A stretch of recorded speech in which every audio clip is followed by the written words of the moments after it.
തൃശ്ശൂർ കൊരട്ടി മാമ്പ്രയിൽ വൻ തീപിടുത്തമുണ്ടായി. ഒരു കിടക്ക നിർമ്മാണശാല കത്തി നശിച്ചു എന്നാണ് വിവരം. ശ്രീജിത്ത് ശ്രീകുമാരൻ തൃശ്ശൂരിൽ നിന്ന് വിവരങ്ങൾ നൽകും. പറയൂ ശ്രീജിത്ത്, ഗുഡ് മോർണിംഗ്.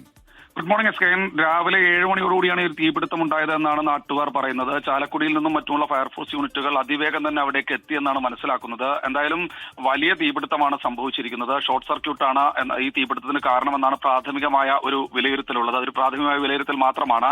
ഇന്ന് രാവിലെ 7 മണിയോടുകൂടി തൊഴിലാളികളുടെ ശ്രദ്ധയിലാണ് ഇത് പെടുന്നത്. മാമ്പ്രയിലെ അമീർ എന്ന ആളുടെ ഉടമസ്ഥതയിലാണ് ഈ കിടക്ക നിർമ്മാണ ശാല പ്രവർത്തിക്കുന്നത്. കുറെ കാലമായി അവിടെ പ്രവർത്തിക്കുന്ന കിടക്ക നിർമ്മാണ ശാലയാണ്. നിരവധി തൊഴിലാളികൾ അവിടെ ജോലി ചെയ്യുന്നുമുണ്ട്. എന്തായാലും ഇത് പൂർണ്ണമായി കത്തി നശിച്ചു, അതിന്റെ ഒരു ഭാഗം പൂർണ്ണമായി കത്തി നശിച്ചു എന്നാണ് ദൃശ്യങ്ങളിൽ നിന്ന് മനസ്സിലാക്കുന്നത്. ഇപ്പോഴും തീ അണയ്ക്കാനുള്ള ശ്രമങ്ങൾ തുടരുകയാണ്. ചാലക്കുടിയിൽ നിന്നും ഇരിഞ്ഞാലക്കുടിയിൽ നിന്നും അടക്കമുള്ള ഫയർഫോഴ്സ് യൂണിറ്റുകൾ അവിടേക്ക് എത്തിക്കൊണ്ടിരിക്കുകയാണ്. സ്കാൻ. Okay, thank you Sreejith Sreekumaran.